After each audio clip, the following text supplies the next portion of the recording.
Hola, ¿qué tal? Muy buenas tardes. Este programa está previamente grabado y se está transmitiendo hoy, el día viernes 23 de octubre a las 7 de la noche. Y el día de hoy otra vez nos encontramos el grupo de neuropsicoanálisis, de neurociencias y psicoanálisis AXS. Y hoy, en el día de hoy, nos encontramos Alejandro Sandoval, Elena Fernández del Valle, Margarita Becerra, Pavel Flores y yo, Javier Sandoval. El día de hoy vamos a analizar un artículo que es una recopilación de Hobson, Hong y Friston, en donde continuaremos como nuestra revisión de los artículos de Carl Friston y nada más que hoy con esta asociación, con este investigador de Harvard, Alan Hobson, que ha tenido toda su vida una carrera de exposición acerca de la teoría del sueño, ha trabajado toda su vida en esta teoría del sueño que él está elaborando y creo que con Friston él encontró una potenciación de toda su postura a lo largo de la vida, ¿no? Entonces vamos a analizar hoy el artículo precisamente que tiene que ver con la unión de la concepción del cerebro bayesiano de Carl Friston con lo que Hobson ha estado postulando acerca de cuál es la función del sueño. El artículo está publicado en Fronteras de Psicología. Se llama Realidad Virtual e Inferencias a la Conciencia en el Sueño, en el Soñar, mejor dicho, ¿no? Está producido por Alan Hobson, Charles Hong y Carl Friston. Bueno, pues entonces nada más para comenzar, pues voy a presentar una pequeña semblanza del artículo, porque el artículo es lo que estamos comentando nosotros, se presta para muchas cosas, para hablarlo desde muchas perspectivas. Entonces únicamente les voy a presentar una pequeña recopilación de los principales hallazgos del artículo para que podamos empezar.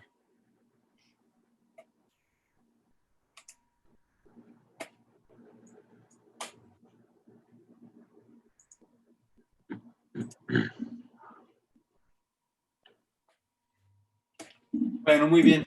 Pues nada más para que tengamos una especie pues ahora sí que de árbol o de más bien como camino general del artículo. Vamos a presentar los lineamientos generales del artículo porque son muchos temas y en el conversatorio pues los iremos de una forma libre presentando.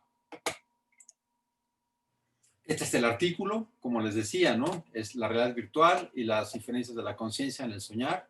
Aquí están los autores: Hobson de Harvard, Hong de la Johns Hopkins University y Friston del Centro de Neuroimágenes de Londres. Bueno, en la introducción, pues el autor nos dice cuáles son sus objetivos de este artículo. Para empezar, nos dice que el cerebro está genéticamente determinado y él postula que este cerebro genéticamente determinado tiene una posibilidad de hacer una generación continua de una realidad virtual. Esta realidad virtual que le trae el cerebro, y gracias a la plasticidad dependiente de la experiencia que posteriormente tenga, se va a convertir posteriormente en el modelo predictivo del mundo, que es parte de la hipótesis central de este artículo, en donde el autor postula que los procesos que se dan durante el soñar, que tienen precisamente un cerebro con estas capacidades de tener un sueño REM, va a generar posteriormente las posibilidades de tener un mejor modelo predictivo del mundo durante el modelo consciente. Así, el sueño REM, el sueño que él ha postulado como muy asociado a las imágenes visuales durante el sueño, se convierte en el escenario importante para llegar a la experiencia consciente. Y esta experiencia consciente, pues el autor habla sobre la experiencia consciente de la vigilia, pero él mismo postula que esta experiencia consciente también se tiene durante el soñar, que se ve en el sueño REM. Entonces él habla de la conciencia de la vigilia durante el periodo de estar despierto y de la conciencia del dormir durante el sueño REM. De tal forma que entonces la conciencia de la vigilia va a emerger del sueño REM que tiene ahí las imágenes oníricas y que coinciden con el sueño REM, de acuerdo a este autor Hobson. Por lo tanto, la vigilia tendría como objetivo, que aquí integrando ya el modelo de Friston, es que la vigilia se encargaría de tener un buen modelo de predicción de la realidad y así disminuir la predicción del error que se puede tener en la realidad. Mientras que en el sueño, de acuerdo a lo que él postula, habría la idea de que durante el sueño se minimiza el modelo de la complejidad. Complejidad, él aquí la define de acuerdo a sus propios parámetros, no se refiere a la teoría de la complejidad, por supuesto, sino más bien se refería un poquito más a lo que Carl Friston habla de la entropía, pero que precisamente el autor Hobson dice que el sueño, el soñar durante el sueño REM, va a minimizar ese modelo de la complejidad, minimizando las informaciones que están de más y que pueden ser saturables, y esto va a poder maximizar la eficiencia termodinámica y la eficiencia estadística. Después, cuando habla ya de la conciencia, precisamente habla que esa conciencia, que a lo mejor tendría su principal representante en la vigilia, dice que es un proceso de inferencia corporalizado. Y ese proceso de inferencia corporalizado, que es precisamente a través de la realidad que el cerebro está precisamente pudiendo captar, va a generar una realidad virtual en la vigilia y una realidad, precisamente, no, una realidad virtual durante la vigilia que está en relación a los procesos que se están percibiendo, y en el sueño va a ser otro tipo de realidad. Por lo tanto, la hipótesis de su artículo es que la vigilia genera mejores modelos predictivos y que esto precisamente proviene de que en el sueño hubo una refinación del modelo para mejorar estos modelos de vigilia, ¿no? Entonces, él un poco habla que evolutivamente el sueño vino antes, porque él nos habla de cómo es que los animales mamíferos tienen sueños REM y que además los tienen durante el proceso de estar inútero, y los primeros años son los primeros momentos de vida, los primeros años es cuando más sueño REM hay, y que entonces en ese proceso evolutivo, por eso dice que es como predecesor, ¿no? Porque aunque es un ciclo en donde el dormir lleva al soñar, al despertar y despertar al soñar, él habla cómo este modelo del sueño sirve para los procesos de conciencia de la vigilia posteriormente. Ahora, nada más aquí como únicamente esto sirve para ver una estructura del artículo, porque son muchísimos temas, entonces aquí estamos poniendo los temas en general, nada más para que no se pierdan. Podemos ver, pues está compuesto por 7 temas, y estos 7 temas pues son muchos, y cada tema tiene varios subtemas. Entonces, para que veamos los 7 temas, que son primero la introducción que hace, después la fenomenología de los sueños, con las que él ha trabajado durante ya también varios años. Él no se ha interesado en la parte psicoanalítica, sino en la parte fenomenológica de los sueños. Después vamos a ver la historia selectiva de la ciencia del sueño y del dormir, donde están varios aspectos neurobiológicos del sueño. Después la realidad virtual y el cerebro bayesiano. Aquí está la correlación ya propiamente con el modelo de Carl Friston. Luego ya viene el sueño REM, la complejidad del modelo que esto genera, y precisamente esto cómo puede dar una eficiencia termodinámica. Después vendrá la evidencia empírica para un código predictivo durante el sueño, que podrá servir como modelo posteriormente en el despertar. Y finalmente pone la teoría de la realidad virtual, del soñar y de la conciencia. Entonces, bueno, estos son los 7 temas. Entonces, el primero es una introducción, algunas ideas generales, luego en la fenomenología de los sueños. Primero pasa a hablar cómo el soñar en su experiencia. De hecho, él publicó un libro hace tiempo los 13 sueños que no tuvo Freud, y que habla de los sueños que él tiene y que describe una forma fenomenológica, y que él hace entonces precisamente como una descripción de la complejidad de ellos desde una perspectiva no propiamente psicodinámica, y que el análisis de contenido lo considera como secundario. En la tercera parte, que tiene que ver con una historia selectiva de la ciencia del sueño y del dormir, de Dream y de Sleep, dice que primero habla de la neurobiología del sueño, que ahí nos habla de las principales estructuras que se encuentran asociadas al sueño, y luego nos habla precisamente de cómo esto se correlaciona con el sueño REM, que es el momento de los movimientos oculares rápidos, y esos movimientos oculares rápidos, cómo se correlacionan con los procesos del sueño. Luego nos enseña cómo a través de las neuroimágenes vamos a encontrar esta corroboración de qué zonas son las que se encuentran inmersas en el proceso del sueño. Y luego ahí en neuropsicología del sueño, él toma algunas aportaciones de Sons acerca de la importancia del lóbulo frontal, del lóbulo occipital, cómo es que estos sujetos, al perder estas áreas del lóbulo frontal y occipital, no pueden soñar, y precisamente en las áreas occipital, con especial énfasis en las áreas de asociación parieto-occipito temporales. Y luego en esa parte también nos habla de los sueños lúcidos, que van a ser muy importantes porque precisamente son aquellos procesos neurofisiológicos que tienen un estado intermedio entre el soñar durante la noche, durante el dormir, y los procesos propiamente conscientes de la vigilia. Después, en la cuarta sección, cuando habla de la realidad virtual y el cerebro bayesiano, primero nos habla del cerebro bayesiano, que ya lo hemos visto acá nosotros con el modelo de Friston. Luego, la correlación que hace de la complejidad y el sueño, nuevamente entendido entre comillas complejidad, no se refiere a la teoría de la complejidad, sino más bien a qué tanta información excesiva puede haber y eso qué relación puede tener con el sueño. Después pasa a hablarnos de cómo esta minimización de esa complejidad de la que él habla está relacionada a la fenomenología del dormir, ¿no? En el momento que el sujeto sueña, cómo se correlaciona esto precisamente con la forma en que se sueña fenomenológicamente. Y después nos habla de la diferencia activa y los movimientos oculares rápidos, ¿no? Un poco para saber cómo esto está correlacionado, el proceso de movimientos oculares rápidos, con el proceso precisamente de estar haciendo inferencias activas que sean mejores predictoras. En la quinta parte, como dijimos, habla de la relación del sueño REM con la complejidad del modelo y la eficiencia termodinámica. Complejidad nuevamente es de acuerdo a los dos parámetros que él nos está explicando.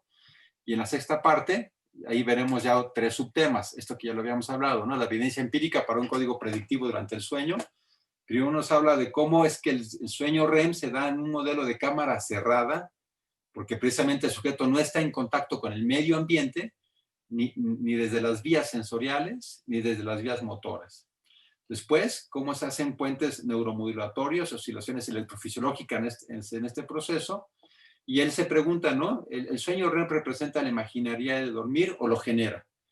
Aquí él postula que es más bien un proceso complejo, circular, ¿no? Que ya estaremos comentando. Y después habla sobre algunas pistas como desde la electrofisiología podemos encontrar otros parámetros para ver precisamente este proceso como predictivo que puede tener el sueño. Y ya en la última parte, en la séptima parte, él habla acerca de la conciencia y de la inferencia consciente, ¿no? ¿Qué tanto la conciencia del despertar se parece a la inferencia consciente, que está en relación con el sueño?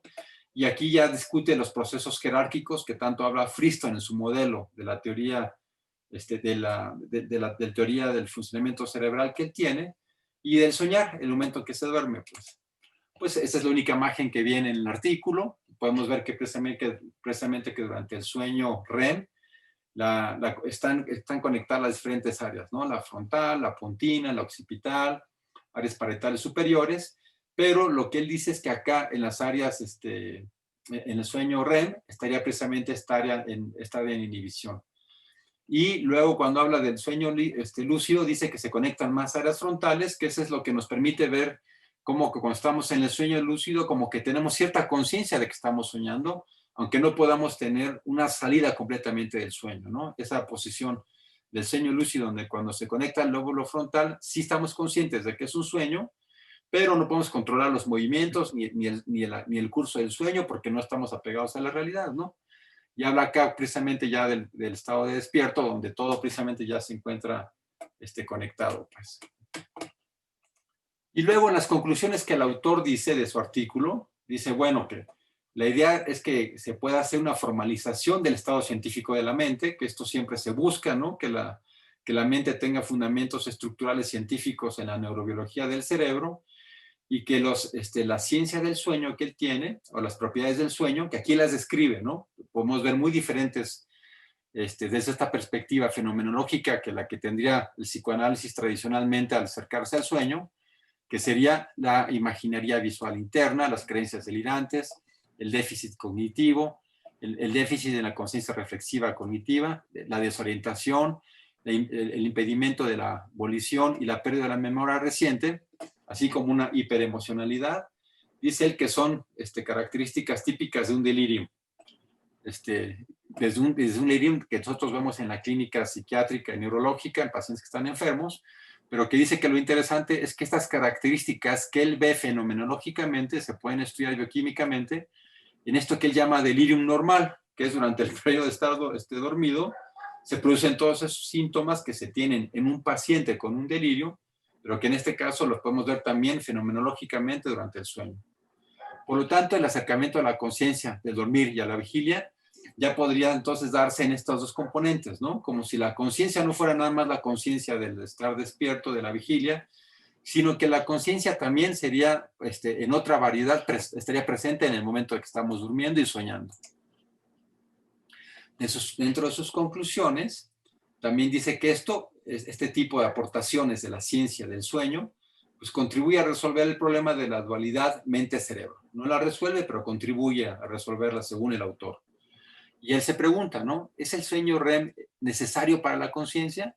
Y lo pregunta porque, pues, de alguna manera, habla de cómo muchos animales también tienen este proceso de sueño REM y no tienen la conciencia que nosotros tenemos, ¿no? Y aquí también ya hablaremos de la conciencia, porque, bueno, la conciencia pues tiene varias acepciones y tiene diferentes perspectivas, pero bueno, sobre todo a la que se está refiriendo es esta conciencia que se tiene durante el periodo de vigilia, en donde tenemos esta posibilidad de estar conscientes de lo que está pasando en el exterior, y por eso aplica aquí tanto el modelo de Carl Friston. Y entonces, después de que se hace esta pregunta, dice que el sueño REM permite la optimización a través de minimizar la complejidad, insisto, la complejidad que él habla sobre la cantidad redundante de información que pueda haber durante el proceso de estar despierto, pero de estos modelos, entonces, esta minimización de esta complejidad permite que los modelos jerárquicos profundos pues sean precisamente más óptimos, muy en correlación con la teoría de Carl Friston. De tal forma que entonces el contraste entre las especies con y sin sueños REM muestran que hay procesos evolutivos hacia la inferencia jerárquica, ¿no? Y según él, esto nos haría pauta para pensar que las especies que no son mamíferos y que no tienen sueño REM, pues no tendrían estas capacidades de inferencia jerárquica que se tienen en el cerebro propiamente de los mamíferos. Y esto llevaría precisamente a cómo es que la realidad virtual puede beneficiar puede estar influyendo para cómo es que se da la conciencia en ese modelo predictivo que Carl Friston nos ha hablado tantas veces, ¿no? Y para terminar, dentro de sus conclusiones, él dice que los estados mentales que pueden ser ordenados o desordenados, ordenados sería la salud mental y desordenados los llamados trastornos mentales, pueden estar dados precisamente por mecanismos estructurales del cerebro. Que además aquí esto es lo que Carl Friston ha hecho algunos estudios, ¿no? Como la esquizofrenia que él habla durante su artículo. De tal manera que la ciencia del soñar y del dormir puede contribuir a la comprensión finalmente de cómo es que funciona el cerebro. Y lo último es que dice que los modelos de optimización del soñar pueden aplicarse al estado de vigilia, ¿no? Que es principalmente su tesis de todo el artículo, pues. Bueno, pues esto nada más es un poco para tener como una idea general del artículo y para que podamos empezar ya a charlar entre nosotros. Pues bueno, no sé quién se anima para comenzar ahora sí que los comentarios de un artículo que tiene mil pedacitos que estar comentando. Sí, estaba pensando en esto que dices. Sí, es una muy buena síntesis, la verdad, lo que acabas de hacer. Sí es muy complejo el artículo. Y digamos, yo creo que nos podemos ir como colocando, ¿no? De acuerdo a nuestros intereses en distintos aspectos del artículo. Por ejemplo, a mí lo que me interesaría más es el aspecto fenoménico y cómo se narra, por ejemplo, un sueño y qué relación puede tener, ¿sí? Ya desde un punto de vista, como dices, con mejorar el modelo generativo, disminuyendo su complejidad, pero que al mismo tiempo es lo que nos ayuda precisamente para que la conciencia al despertar, ¿sí?, sea más adecuada o esté mejor regulada, porque finalmente termina siendo como un circuito cerrado, la misma conciencia, ¿sí?, que es, o sea, lo que es el dormir y la vigilia, ¿sí? Son dos aspectos son de la misma moneda, ¿sí? Entonces, y van uno relacionado con otro y uno guía al otro, y estos tienen una circularidad. Y estaba pensando, por ejemplo, en puse aquí algunas imágenes, a ver si, no sé si... Sí, ya se ve, ¿eh? Bonita. Si se alcanza a ver. Por ejemplo, esta sería como una imagen que podría decir, bueno, esto sería un sueño, de hecho así se llama, el sueño de Fuseli, y uno de los temas que plantean precisamente dentro de esta idea minimizar o sea, la complejidad, ¿sí? del sueño, es al mismo tiempo maximizar la evidencia, ¿sí? de los modelos generativos, la evidencia que tenemos para entender el mundo, ¿sí? Y uno de los elementos importantes dentro del sueño es la evidencia de la existencia de uno mismo. O sea, el elemento interesante dentro de los sueños, precisamente porque es un sistema cerrado, es la percepción de uno mismo, la subjetividad, el self o el yo, ¿sí? Entonces, por ejemplo, esta imagen, el yo estaría representado por el área más iluminada. Digo, él luego nos da un sueño, que ahorita lo podemos platicar, pero en esta imagen el yo está iluminado y es esta mujer que está soñando o teniendo pesadillas, ¿sí? ¿Qué es lo interesante de esa imagen, si fuera un sueño? Es que esta persona tiene que hacer una especie de poda de todos los contenidos que no tienen nada que ver con, o que supone que no tienen nada que ver con ella misma, que serían el súcubo, el caballo que está detrás, toda la cosa. Todo esto se da en un espacio de realidad virtual, que es precisamente, o sea, la imagen de la realidad virtual como tal estaría representada desde el útero. O sea, finalmente son como estos ecos que venimos trayendo desde el origen de nosotros mismos, desde el útero. Tenemos un espacio representacional, ¿sí? Que es lo que dice, por eso ellos plantean desde el origen, ¿no? Incluso antes de nacer. Y entonces aquí lo que tiene que hacer esta persona sería podar a estos personajes para ser ella misma, porque finalmente, si tomamos, por ejemplo, algunos de los elementos dentro de la psicodinamia, todo lo que está sucediendo dentro del sueño es una representación de uno mismo, en donde aquí lo interesante es la intencionalidad que se le asigna al otro. El otro es una representación de uno mismo, pero se le asigna un valor diferente, como si no fuera uno, pero hay una intención con el otro. Entonces lo que hay que hacer es, en el modelo de mí mismo, tengo que podar lo que creo que no soy yo, para poder establecer una relación o una diferenciación, mejor dicho, entre el yo y el no yo. ¿Sí? Si estos personajes se mantienen a la vigilia, son una psicopatología, son los monstruos que traemos en la conciencia, son nuestras angustias, nuestros miedos que los llevamos a la vigilia. ¿Sí? Decíamos antes de empezar, ¿no? En este mundo que estamos viviendo tan extraño, tendríamos que soñar mucho más para poder podar a todos nuestros fantasmas y a todos nuestros miedos. Aquí en el artículo una cosa interesante, como decías, precisamente es cómo el cerebro entra en un modo diferente, en donde ciertas áreas, ¿sí? Parece que se activan y otras parece que se inactivan. Claro, esto tomando en cuenta, por ejemplo, en las neuroimágenes, activación y desactivación quiere decir con respecto a unas, con respecto a las otras, parecen más activas o menos activas y dependiendo de qué es lo que se está midiendo, ya sea la señal Wolf o cualquier cosa. Pero finalmente, aquí lo interesante es cómo, por ejemplo, en el sueño REM se activan áreas. ¿Sí? Yo no puedo compartir la pantalla, entonces aquí estoy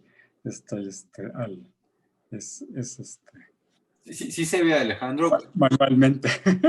Se ve muy bien cómo lo está planteando. Aquí están las activas y las inactivas. Y entonces lo interesante que plantean, por ejemplo, es cómo lo que se inactiva, ¿sí? Son áreas de asociación, ¿sí? La corteza parietal, el precuneus, ¿sí? El proceso encefalobasal, la corteza orbitofrontal, ¿sí? Son las áreas frontales, ¿sí? Son las que se inactivan, que son básicamente las que de alguna manera tienen la función de ir señalando qué se vale y qué no se vale, ¿sí? Tener en la mente, ¿sí? O sea, son finalmente las que de alguna manera, o sea, son señales que vienen de arriba hacia abajo, ¿sí? Son las predicciones y de alguna manera van constriñendo, ¿sí? Digamos, por ejemplo, el contexto dentro de una narrativa o las formas, los lugares, ¿sí? La temporalidad, etcétera. En cambio, las otras áreas, ¿sí? Son las que están activas, ¿no? La visual y todo lo que tiene que ver con la amígdala, el hipocampo, digamos, son sistemas límbidos. Entonces, esto es interesante, ¿no? Este es del artículo previo de ellos mismos, que es muy parecido a este, nada más que es en el que decíamos que ahí sí plantean más cuestiones matemáticas. Y esto es utilizando la misma imagen, como por ejemplo desde el tegmento, o sea, surgen el puente, surgen los trenes, ¿sí? Las ondas póntico, genículo, occipitales, y se van hacia el prosencéfalo basal, hacia el tálamo, y de ahí, o sea, cómo van estimulando, ¿sí? O sea, esta parte que finalmente son estimulaciones hacia la corteza y hacia el prosencéfalo basal y el tálamo. Esto lo podemos ver aquí. A ver, es aquí. Está presentando, por ejemplo, dos sueños diferentes en donde muestran, por ejemplo, errores, ¿sí? Que tienen que ver, por ejemplo, con textuales, que está relacionado con la inactivación parietal, ¿sí? O sea, como hay una ciudad dentro de una maleta y aquí como de repente las fresas empiezan a crecer y a crecer y a crecer, empiezan siendo chiquitas y empiezan a crecer, todo esto dentro de los sueños. Y como por ejemplo en esta otra imagen, ¿sí? El sujeto está tratando de alcanzar un tren y de repente se activa, ¿sí? El miedo de que no lo va a alcanzar porque además siente que lo vienen persiguiendo. Este es otro sueño. Y entonces lo que plantean y lo que demuestran en algunas de las imágenes es precisamente la activación de la amígdala. Hay un artículo en donde hacen una síntesis, ¿sí? Es un metaanálisis de las activaciones de acuerdo al contenido de los sueños. Y está muy bonito porque van viendo precisamente, van tratando de relacionar cómo cuando aparece miedo en el sueño, lo que están esperando es la activación de la amígdala. Cuando aparece una sensación de disgusto, lo que está actuando o sea, lo que se activa es la ínsula. Y así, o sea, son varias cosas. Está muy interesante. Por supuesto, yo creo que faltan muchos elementos, muchos datos para ser tan localizacionista, pero son intentos interesantes, ¿sí? Como lo que decías, ¿no? Finalmente todo esto está relacionado con la conectividad, que es tan importante, ¿no? Aquí, por ejemplo, están muchos de los circuitos, ¿sí? Y como, por ejemplo, el córtico límbico, ¿sí? Digamos, ¿sí? ¿sí? Aquí están, el circuito afectivo, perdón, sería el que está más activo en los sueños, ¿sí? Son las áreas, ¿sí? Digamos. Entonces, bueno, aquí hay algunas de las cosas. O sea, lo interesante es ver la conectividad y cómo cambia la conectividad de acuerdo, ¿sí? A lo que ha de estado, ya sea de diurno o de vigilia. Digo, a ver, déjame ver, aquí tenía otra imagen, ¿sí? ¿Dónde está? Bueno, aquí uno de los elementos, por ejemplo, lo que yo planteaba que me parece más interesante es esta idea del self, del yo, ¿sí? Uno de los circuitos implicados en el self es precisamente el modo por default, ¿sí? Que es el verde, ¿sí? Que aquí están todos los componentes del modo por default. Y, por ejemplo, en otro artículo, ¿sí? Se muestra cómo el modo por default, las áreas del modo por default, a ver, creo que está ¿sí? Cómo aquí durante el sueño, esto es en el sueño de ondas lentas, en el sueño profundo, cómo se desacoplan, ¿sí? La región frontal, ¿sí? Del modo por default y cómo cambia también la conectividad dentro de, ¿sí? Ya sea las áreas del modo por default, intracorticales y la conectividad transcortical. Entonces, esto me parece interesante, ¿no? Igual este es el modo por default que les había mostrado en algunas de las imágenes. Entonces, bueno, ¿sí? Del artículo, ¿sí? A mí me pareció muy interesante que él nos narrara un sueño, porque además en el sueño que narra, curiosamente, si lo vemos, está haciendo lo que dice o sea, pasa lo que se supone que lo que él dice que neurofisiológicamente pasa en los sueños, ¿sí? Él está ahí observando, es un observador, ¿sí? Que está viendo cómo una pareja está matando con rifles, está matando personas. Y ahí y está, todo esto se da en el contexto de un apartamento, de un departamento, ¿sí? Muy elegante. Y él está así solamente como observador, no está sintiendo nada, simplemente está observando. Es como una cuestión mecánica, ¿sí? Una serie de asesinatos. Incluso los asesinados se caen y no pasa nada, o sea, como que tampoco, de alguna manera lo que está haciendo es podando. O sea, lo que dice el artículo. Es como si dijera, estoy podando, ¿sí? Una serie de elementos para minimizar la complejidad. Estoy eliminando parámetros, ¿sí? Sería lo que está diciendo. Estoy en eso. De repente, como si nada, después de que están pasando esas cosas, aparece un elemento emotivo, ¿sí? Aparece una emoción. Y curiosamente la emoción, o sea, es como si dijera, se activa el circuito emocional y el circuito emocional lo que hace es que inmediatamente él se coloca en el personaje que posiblemente generó lo que estaba sucediendo, la poda de parámetros, ¿sí? Entonces empieza a sentir culpable y entonces aparece en su imaginario la idea de que va a venir la policía. Entonces trata de esconder, de repente le aparece una, un rifle que está ahí medio mal hechote, ¿sí? Pero es su rifle y trata de esconderlo. O sea, de alguna manera lo que está diciendo es, el, o sea, he venido recortando parámetros y llega a un punto en el que tengo que cortar el recorte de los parámetros porque entonces dejaría de ser yo, ¿sí? Entonces me tengo que colocar en ser yo, ¿sí? Y apropiarme de lo que está sucediendo en la escena, ¿sí? O sea, sería como eso. Entonces aquí lo puse, ¿sí? Precisamente ahí, aquí o sea, al principio sería el no yo, pero el no yo no es lo mismo que decir los otros. El no yo quiere decir yo y, y lo que no es y lo que no soy. O sea, son todos los personajes dentro del sueño. Cuando aparece la emoción, ¿sí? La emoción hace que, ¿sí? Los parámetros, que sería la media y la desviación estándar, que justifican la noción del self, aparecen, ¿sí? Y aquí está el yo. Todo esto se da en el contexto de la realidad virtual. Aquí puse la fórmula que habíamos visto, donde evidentemente es esta parte la que se está poniendo en juego en el sueño. Habíamos dicho, esta sería la parte cognitiva, esta es la parte conductual, esta es la parte finalmente de la sorpresa, que es la que está relacionada con el enfrentamiento con el mundo, dado un modelo generativo, ¿sí?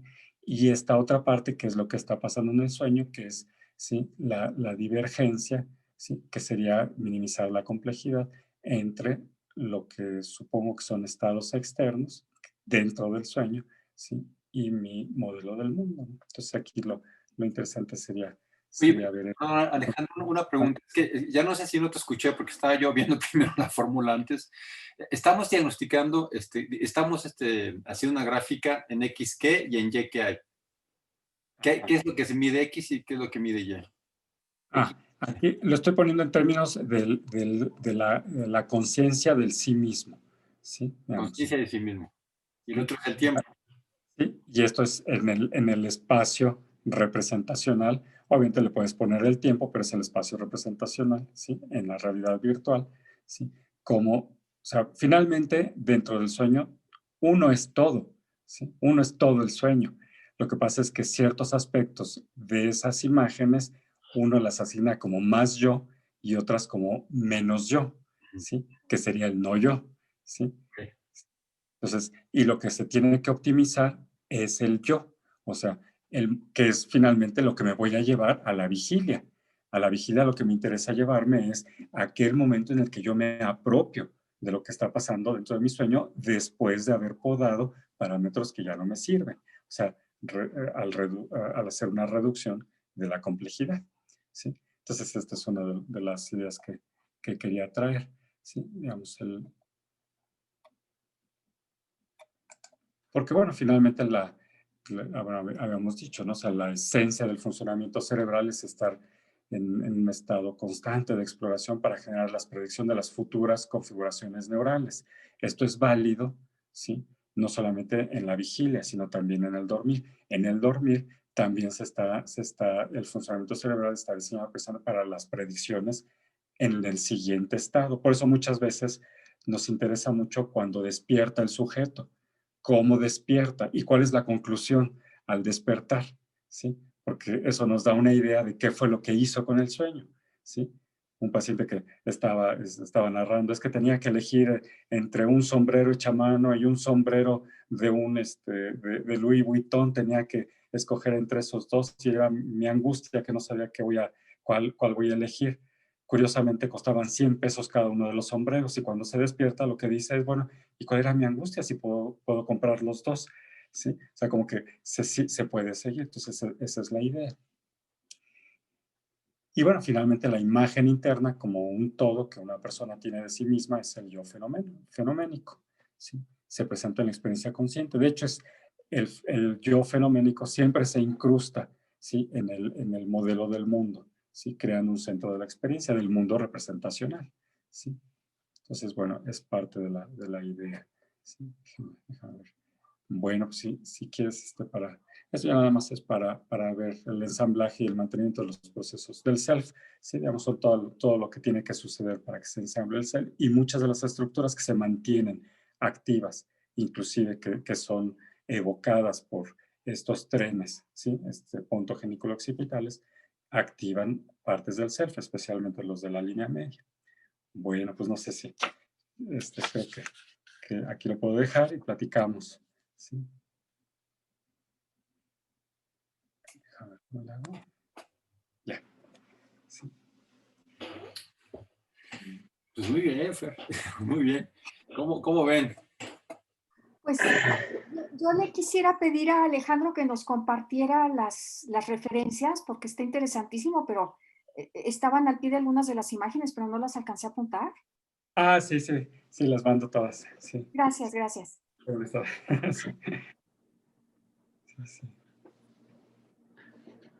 Órale. ¿Puedo? Bueno, no sé. ¿Pavel? No, vas tú, Elena. Bueno, gracias. A ver, a mí me llamó muchísimo la atención esta coincidencia entre la aparición durante la filogénesis del sueño REM en coincidencia con la capacidad para la termorregulación.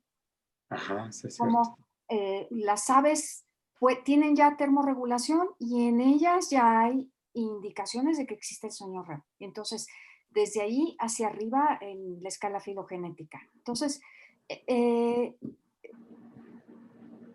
otra cosa, coincide también la etapa de la noche durante la cual se da con más densidad el sueño REM con el arranque de los procesos metabólicos para preparar el día siguiente.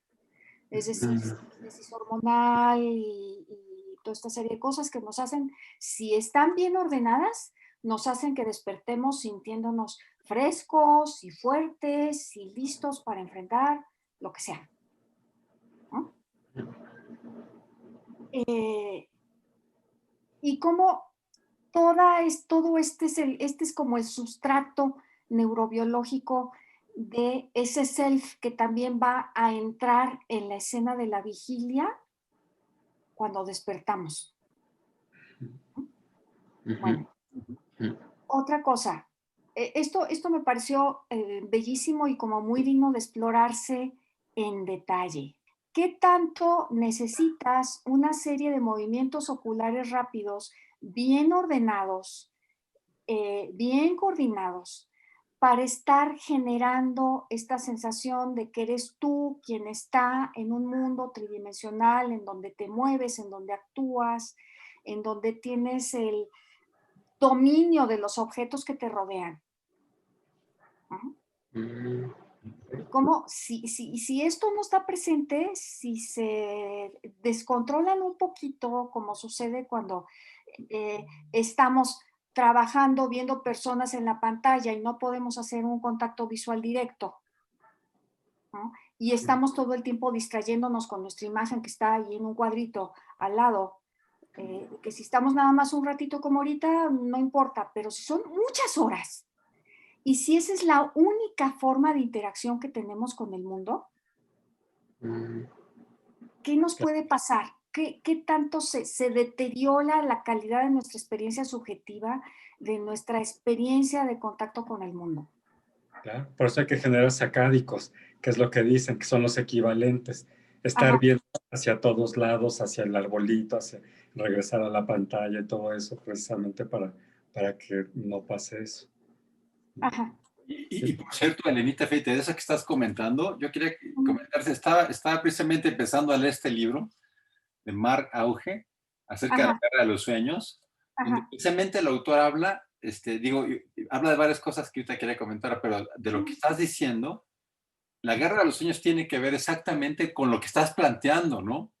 ¿Qué nos va a pasar en la humanidad cuando la ficción que nosotros teníamos, que era la del sueño interno, en la realidad cotidiana del despertar, ahora se está peleando con la ficción que vivimos a través de las pantallas, que nos lleva a otra forma virtual de realidad? Es como una nueva ficción onírica que está a través precisamente del mundo de las pantallas. Y lo plantea, fíjate, como la guerra de los sueños. ¿Qué nos va a pasar si nosotros tenemos una estructura biológica que funciona un poco como lo está diciendo Hobson? Y ahora que tenemos esta realidad virtual, se hace la posibilidad de una confusión muy grande, ¿no? Sí. A mí me llamó la atención algunas cosas. Y quería preguntarles esto. Era que si alguna vez ustedes habían visto los movimientos oculares rápidos. ¿Los han visto? Sí. Sí. Tú los ves también en las gentes que están cerca de ti. Sí. Ok. Se ve debajo cómo se mueve. Ok. Es que cuando mencionaron eso, yo me imaginé lo siguiente. Es que cuando tú estás dormido y estás teniendo algún sueño, por ejemplo, si yo veo que en mi sueño, por ejemplo, si yo quiero centrar la visión en un árbol que está a la izquierda, pues entonces muevo mis ojos a la izquierda, ¿no?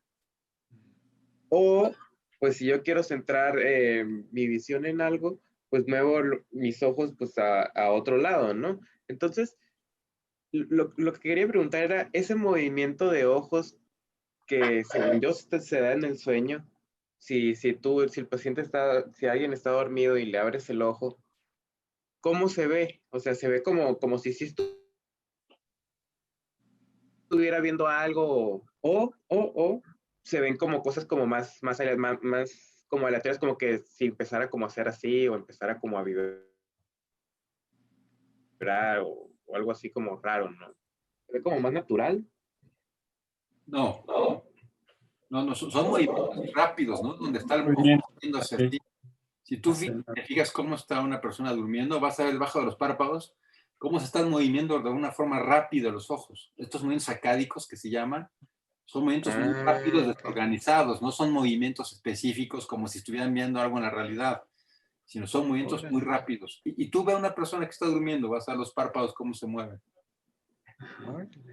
Y no es que se vea hacia, ¿sí? Sino que más bien el movimiento lo que genera es una predicción, o sea, hacen una predicción y se muestra, pero es lo que está. Que de hecho hay estudios electrofisiológicos que miden, por ejemplo, ¿sí? Digamos, qué tan, o sea, las frecuencias, ¿sí? Y cómo cuando se van a la izquierda se incrementa la frecuencia del de la derecha, cuando se va hacia allá. Entonces se mide la diferencial. ¿Sí? Entonces, ahí lo interesante es eso, o sea, no es que se voltee a ver dentro del sueño, ¿sí? Sino que ese tipo de movimientos son al mismo tiempo predicciones, se están generando al mismo tiempo las imágenes. Y de hecho, aquí es bien importante este experimento de Freestone, cuando hace precisamente la valoración de cómo es que una persona está viendo un rostro. Es buenísimo. Permite ver cómo los ojos se dirigen rápidamente para ver precisamente los ojos, la nariz, la boca, la barba. Hay una especie de selección, hay una especie de selección de qué imágenes son las que va a ver dentro del rostro para rápidamente formar un entorno general de qué está viendo y de qué expresiones tiene, ¿no? Claro. Y esto que es diferente en los esquizofrénicos, que no tienen esa misma capacidad de mover rápidamente los ojos para fijarse en ciertas partes del rostro y poder observarlo. Ese es uno de los elementos bien interesantes de Friston que tiene mucha pertinencia aquí, porque claro. Entonces, dentro de la teoría de Hobson, estos movimientos sacádicos serían precisamente esos como procesos de laboratorio interno, del sueño interno, de nuestra forma interna, de estar a través del movimiento de los ojos haciendo esa como búsqueda, ¿no? De poder como hacer modelos de predicción de lo que se está viendo, pues. Y hay que hacerlo también fuera de la pantalla. ¿Sí? Sería todos estos mismos así, ¿sí? Movimientos fuera de la pantalla, precisamente lo que decía Elena, ¿no? Para que no se pierda la tridimensionalidad, por ejemplo. Mira tú, con razón me gusta tanto trabajar en este lugar en donde estoy. Tengo enfrente una ventana con las ramas de un árbol y pajaritos saltando todo el tiempo. Entonces todo el tiempo me jalan el ojo. Igual, y me canso menos. Sí. Sí, yo tengo aquí un nido de palomas. Entonces, estoy platicando al paciente, yo estoy viendo todas las curiosidades que hacen. Igual que yo, exactamente. Bueno, esto podría tener una aplicación práctica. Sí, ¿Ya? podríamos recomendar a las personas que tienen que trabajar mucho en pantalla que buscaran tener en su entorno este tipo de estímulos, ¿no? Como prevención. Claro, claro, para que no pase eso, sí. Ajá, sí.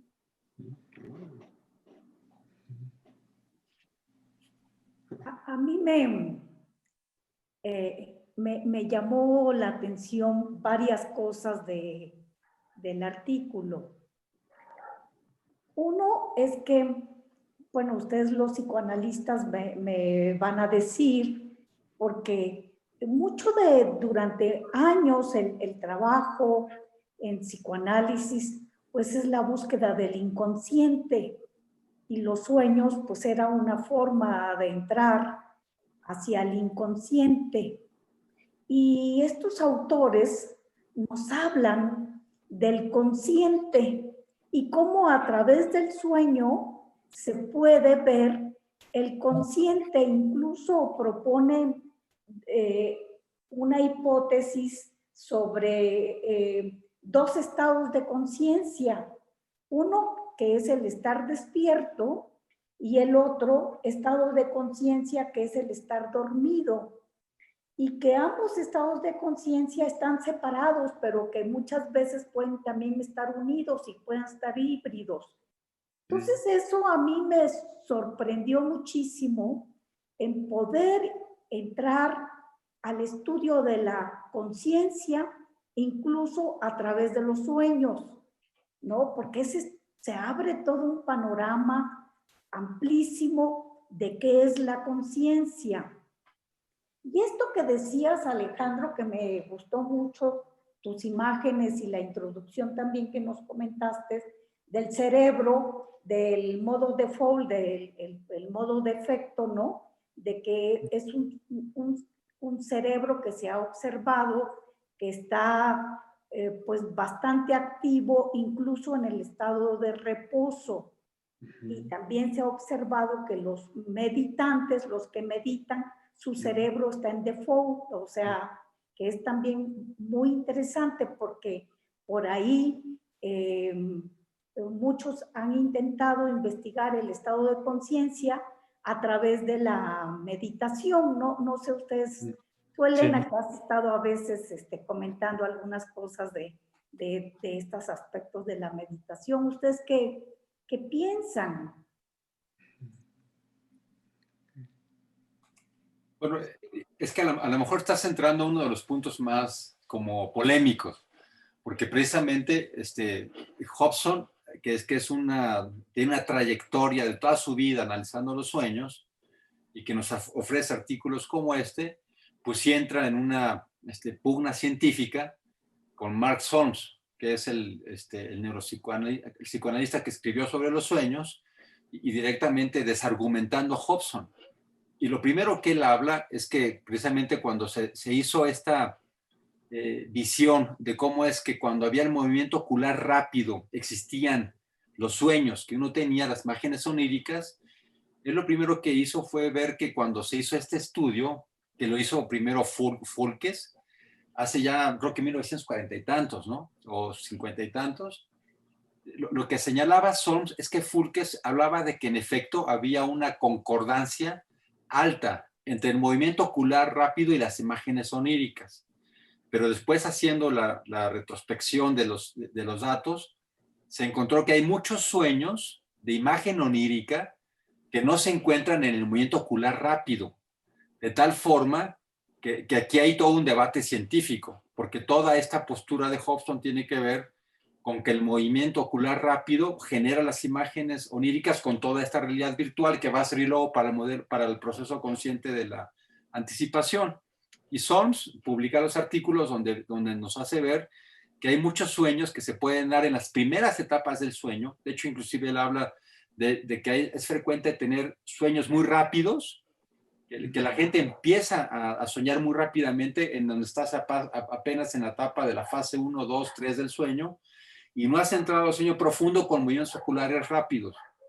Inclusive él habla de que ahí aparece hasta en el 70% de las gentes sueños sin movimiento ocular rápido, y que luego ya cuando se hace una contabilidad de la noche de cuántos sueños aparecen en el movimiento ocular rápido y cuántos aparecen en el movimiento no ocular, se hace una proporción de 80-20. O sea, quiere decir que hay muchos sueños de imagen onírica que no coinciden con el movimiento ocular rápido. Entonces aquí de entrada ya hay un choque científico, ¿no? Porque si toda la postulación de Hobson tiene que ver con que esta es su teoría, pues el hecho de que tengamos imágenes oníricas sin movimiento ocular rápido, de inmediato entra en contraposición. De hecho, históricamente la primera contraposición es que Hobson tenía un poco más esta postura de que el movimiento ocular rápido que se originaba en las áreas pontinas del cerebro, con esta actividad acetilcolinérgica, realmente daba como una especie como de resultado final que eran imágenes, pero que no eran tan importantes, que no importaba analizarlas,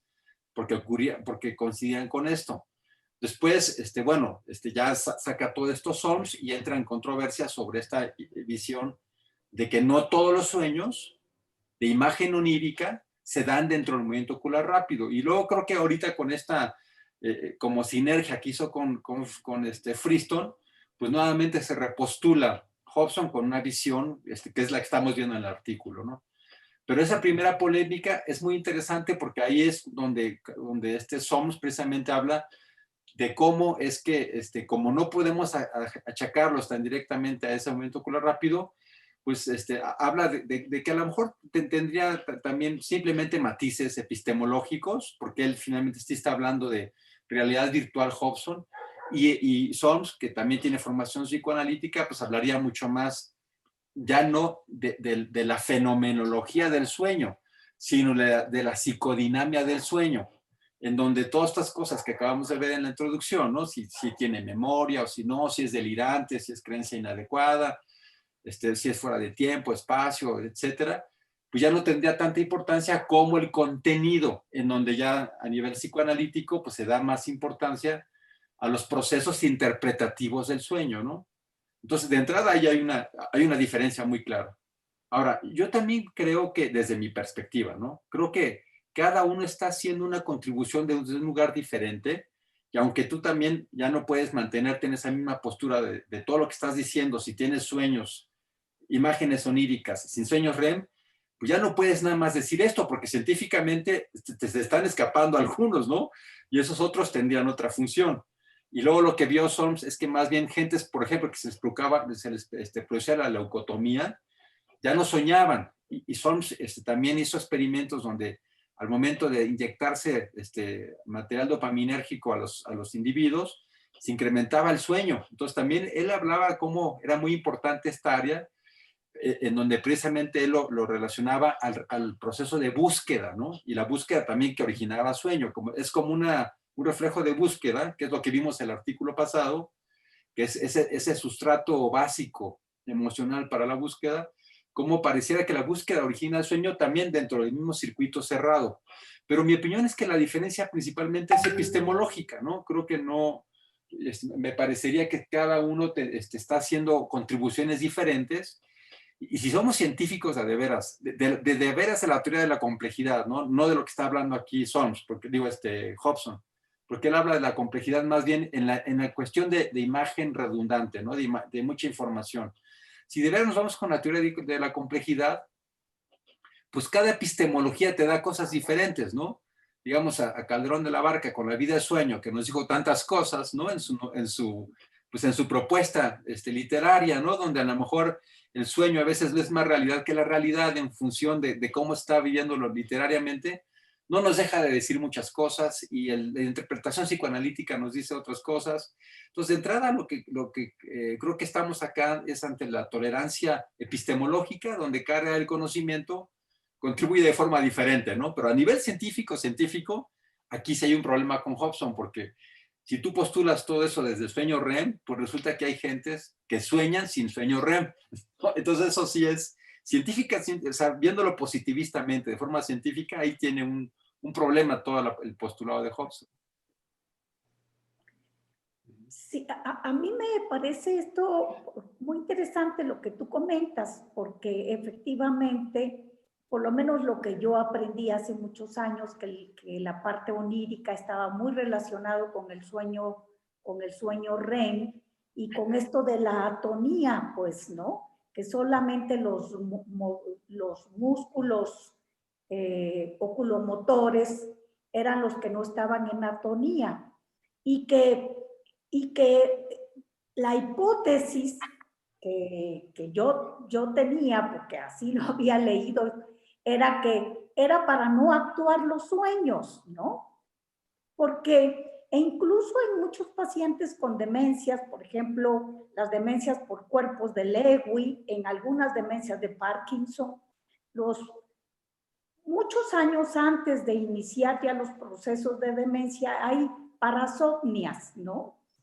Y una de las cosas que se observa, que esto decía, que decía Pavel, que es esto de los movimientos rápidos de los ojos, y si les abrimos los ojos, pues sí, estas personas están con los ojos abiertos, actuando sus sueños, incluso golpean al de al lado, actúan, se caen, ¿no? Porque no hay esta atonía motora. Entonces, bueno, yo tenía todavía esta hipótesis y que en algunas patologías las podemos ver, que tienen que ver con estas alteraciones del sueño REM y la parte onírica. No sé qué opinan ahí. Tú, Javier, ¿qué? Bueno, yo te voy a decir una cosa. No, pero Elenita, discúlpame. Tú primero. Sí, no, ¿alguno de ustedes se va a acordar de quién publicó esto? Creo que era Solms. Él decía que los sueños de fase de movimientos oculares rápidos eran característicamente sueños con cierta estructura narrativa y en las cuales el soñante se aparecía como personaje dentro de la historia del sueño. Y en cambio los otros, los que no son de fase REM, eran tal vez imágenes muy simples o no había una narrativa clara y no estaba el soñante con una sensación de yo estoy adentro de esto que está sucediendo. ¿No? Yo no me acuerdo. ¿Tú, Alejandro, recuerdas quién publicó? Sí, hay una diferencia, ¿no? en la narrativa de los sueños y por eso ahí lo interesante, digo, igual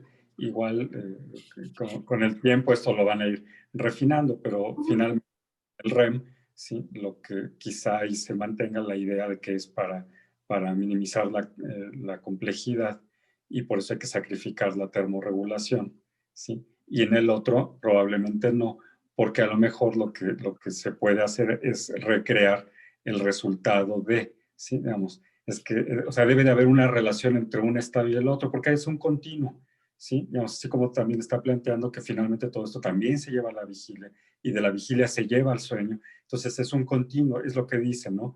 son líderes y seguidores, seguidores y líderes. Líderes, o sea, eso es como que se van persiguiendo.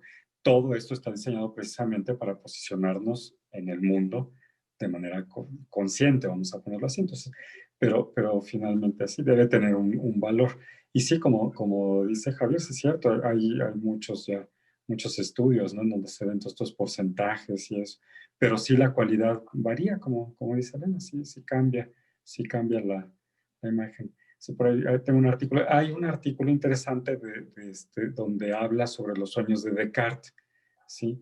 Y está más desde el punto de vista psicoanalítico, pero es interesante porque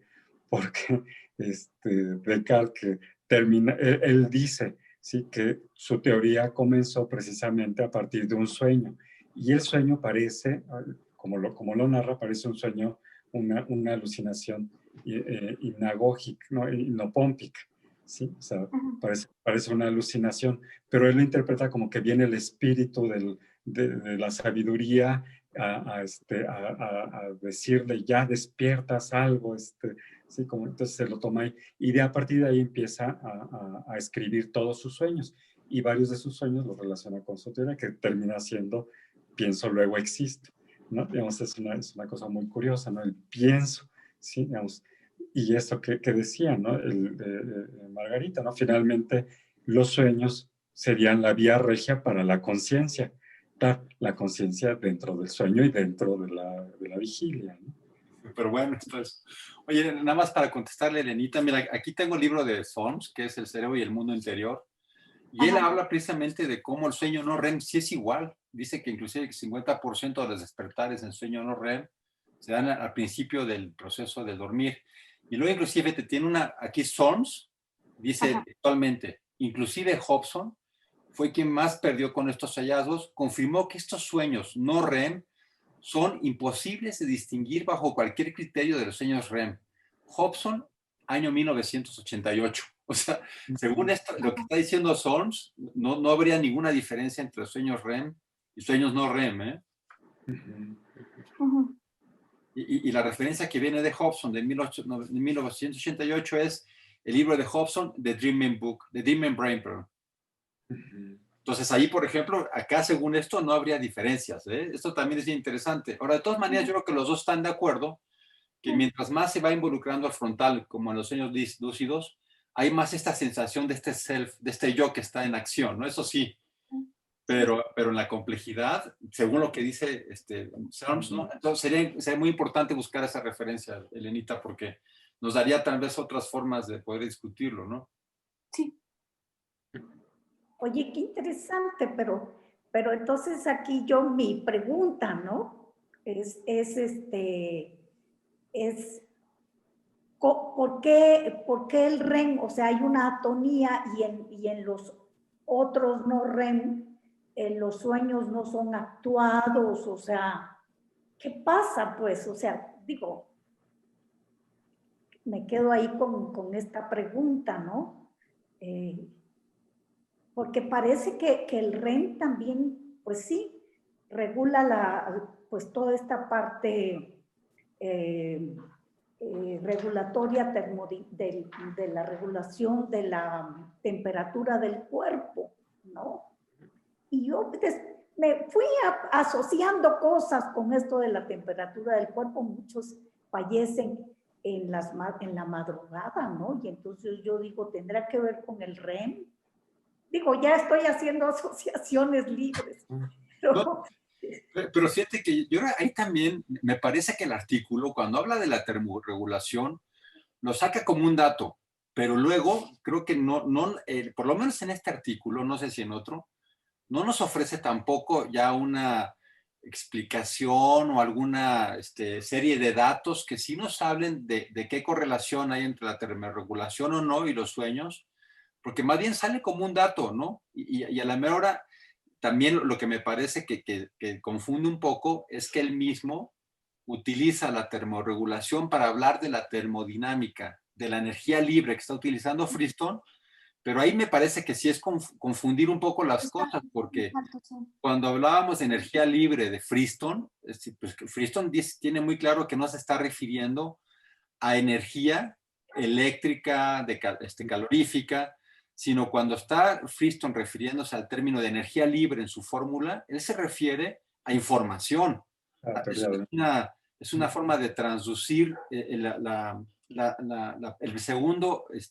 segunda ley de la termodinámica, pero ahora procesos de transformación a lo que es información, que es un poco lo que estaba proponiéndose desde el siglo XIX, ¿no? Que el energeticismo pudiera hacer estas traducciones, pero cuando ya estamos hablando del concepto de energía libre de Friston, hablamos no de energía calorífica ni eléctrica, hablamos de información.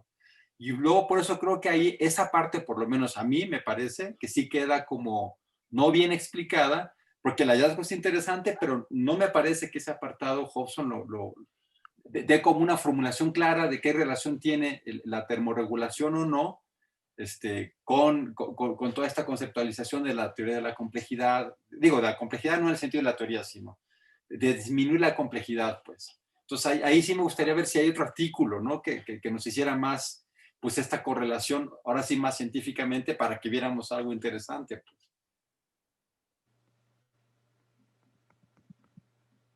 Alejandro, ¿te fuiste? Sí, es que estoy buscando a ver si tengo aquí el artículo. A ver si perdón. Oigan, sí, y yo también un poco les quería decir algo nada más de cómo se llama, bien interesante, ¿no? Hablando precisamente de este artículo que es más antropológico, de etnoficción.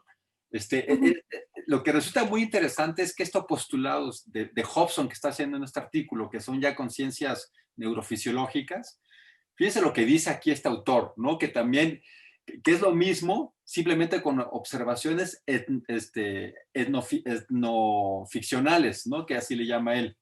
Dice, a los individuos siempre les dio trabajo identificarse únicamente con su cuerpo, pues siempre se sienten tentados, por el contrario, a concebirlo como un límite que hay que francar o defender. Esta manera de captar el cuerpo como frontera, más o menos porosa, no implica por ello una concepción dualista que oponga al cuerpo al espíritu. En África, y pone ahí varias regiones de África, dice, en África, por ejemplo, el elemento de la personalidad que se evade del cuerpo durante el sueño nocturno se considera una parte del cuerpo, a menudo como principio vital, un principio eventualmente distinto del que se reproduce y transmite la imagen del cuerpo, o también diferente del principio que contiene y retiene la parte más individual del individuo. Y habla entonces del ánima. Y es interesante porque también se parece a lo que dice Jung, ¿no? Acerca de los sueños, ¿no? Como esa recuperación arquetípica de constructos desde el principio de la humanidad. Entonces, digamos, ahí también hay tela de donde cortar, porque esta propuesta que está haciendo Hobson ya neurofisiológica de que el sueño es un continuo de la conciencia del sueño, que la conciencia es otro tema, ¿verdad? Que ahorita no me quiero meter para no hacerme bolas, pero que lo que propone Hobson desde la neurofisiología, en el sentido de la observación, es muy parecida a esta observación etnofisiológica de muchas tribus africanas, que simplemente, pues claro, pues el que está en el sueño eres tú mismo. Y lo mismo que dice Jung también, ¿no? Algo que me llamó la atención, bueno, antes de eso, hay una pregunta sencilla, ¿no? O sea, creo que el sueño está asociado con la memoria, ¿no? En este sentido, por ejemplo, yo te puedo decir que soñé esto, pero hay muchas veces que no recordamos el sueño, o que pues al pasar el tiempo a lo mejor pues sí sí en el momento de despertar sí lo recuerdas, pero ya después no. O sea, como que en el sueño las memorias son cortas, ¿no? O son pocos los sueños que recordamos totalmente. Entonces, yo les quería preguntar si es, ¿cómo se dice? Si es vital que nosotros podamos recordar lo que soñamos. Es decir, si no lo recordamos, significa que no soñamos.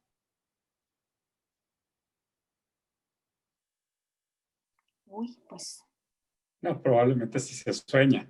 Sí, digamos, lo que pasa es que sí, como no se guarda el recuerdo precisamente porque están desacoplados, ¿sí? Especialmente el frontal está desacoplado, no hay un contexto, digo, porque para guardar la memoria, en la memoria se necesita un contexto narrativo, digamos, una secuencia de eventos, están desacoplados, no se queda. Y sin embargo, por ejemplo, muchas veces despiertas y dices como que soñé, pero no me acuerdo. y tienes así como una leve, y a veces simplemente ni te acuerdas, muchas personas no se acuerdan para nada, ¿sí? A menos de que esté insistiendo, entonces como que aparece, ¿sí? Vamos, entonces no sé, no sé si realmente sí se sueña y no se guarda ningún recuerdo. Hay personas que Ajá. dicen, yo nunca sueño. Hay personas que uno podría plantearse, bueno, sí sueñan, pero no lo recuerdan. Pero a lo mejor sí hay gente que nunca sueña. Eso sí, no sé cómo habría que ver si se puede Y investigar. esto de lo que dice Alejandro, me vino a la mente porque hay personas que dicen, cuando estaba en psicoterapia, tenía más sueños, como que producía más sueños, no, claro que no es así, para llevar a la psicoterapia. Yo no sé si ahí entra otros aspectos como hablamos de la represión o ¿qué opinan ahí de esto? Ahí, de hecho, se me hizo, creo que al final del artículo lo dicen, como que el sueño y está relacionado con la creatividad, ¿no? O que, por ejemplo, para tú tener creatividad, tienes que de alguna manera desconectarte del mundo o hacer cosas que sean como sencillas de realizar, como por ejemplo irte a caminar y no pensar en nada más, ¿no? Que en eso de ahí vienen cosas creativas. Y, y cuando tú dijiste, no, pues cuando una persona, creo que sí dijiste eso, una persona está estudiando psicoanálisis, y digo como que está en su etapa como más fructífera de la vida, ¿no? Y a lo mejor y eso sí puede hacer con soñar un poquito, ¿no? Porque andas como en tu etapa creativa. O esa interpretación le daría yo, ¿no? Otra cosa que se me hizo interesante es que los sueños de alguna manera tienen que ver con la predicción del mundo o cuando te despiertas, ¿no? Como que de alguna manera te ayudan en algo, ¿no? Es decir, por ejemplo, te ayudan en escenarios ficticios, ¿no? Sí, sí, es que lo entendí bien. Y, y eso me causó un poquito de ruido, ¿no? Porque, por ejemplo, muchas veces nosotros tenemos así como experiencias como de disgusto o experiencias así como más bonitas y en el sueño lo que haces es como ver un capítulo 2, una versión como a veces un poquito más chafa, a veces un poquito más vívida, ¿no? Y que de alguna manera eso te hace aprender, ¿no? Y si es que estoy correcto, era, ¿qué es lo que te hace? Ah, bueno, y habla un poquito el artículo sobre, bueno, pues entonces, si nosotros de alguna manera en el sueño es una manera también de aprender, por ejemplo, ¿qué se aprende cuando alguien no ha nacido? O sea, cuando alguien está en el útero, ¿no? Porque normalmente dicen, bueno, pues lo que sabemos es que en el útero estás dormido la mayor parte del tiempo, ¿no? Ahí, ¿qué se sueña? Primero que nada, ¿no? Y si es que se sueña, ¿no? Y luego, ¿qué es lo que aprendes? ¿No? Porque muchas veces, o sea, nuestros sueños no son como de alguna manera así, eh, ¿cómo se dice? Como que recreamos escenarios en donde los que podríamos estar o que siquiera hemos visto o que siquiera tengan algún sentido, ¿no? Porque a veces soñamos cosas que no tienen sentido. Por ejemplo, el sueño que comentaba, el del artículo era que una persona ve a una pareja matar gente, ¿no? Y dices tú, bueno, pues está bien, ¿no? Pero hay, pues, por ejemplo, otras cosas que en realidad no tienen sentido. Por ejemplo, si ustedes han visto una película de niños o han visto, por ejemplo, animaciones para niños y tú te imaginas que estás ahí, pues en realidad como que no tiene mucho sentido. Entonces, si es el sueño una manera de aprender en algún momento cuando tú estás despierto, o sea, que como que te deja algún aprendizaje, como que aprendes, no sé, como a controlar ira o que despierta algo, ¿por qué pasan esos delirios tan abruptos, ¿no? Tan que no tengan sentido, ¿no?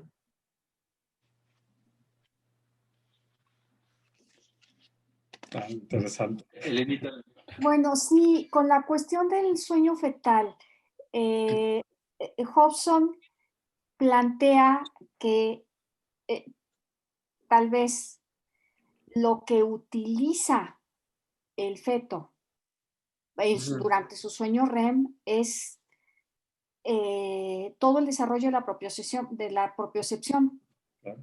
y de la capacidad de movimiento. Y la agencialidad empieza, sería. Entonces, bueno, en cuanto a aprendizaje, el aprendizaje no es nada más un aprendizaje consciente que pueda expresarse en pensamientos o en verbalizaciones, sino que es también el aprendizaje de hacer cosas. Entonces, ¿qué puede estar aprendiendo el feto? El feto puede estar aprendiendo a mover sus miembros, puede estar aprendiendo que se siente diferente si la mamá tiene muchísima hambre y a él le llega apenas el azúcar que necesita para desarrollarse. ¿Y cómo se vierte este aprendizaje? Pues en una serie de modificaciones epigenéticas que lo van a llevar a escaso desarrollo muscular y mayor desarrollo de tejido graso para poder tener mayores reservas cuando nazca y llega un mundo en el que no hay comida. Es un ejemplo de aprendizaje, pero que el aprendizaje no se plasmó en palabras o en pensamientos, se plasmó en el mismo código genético.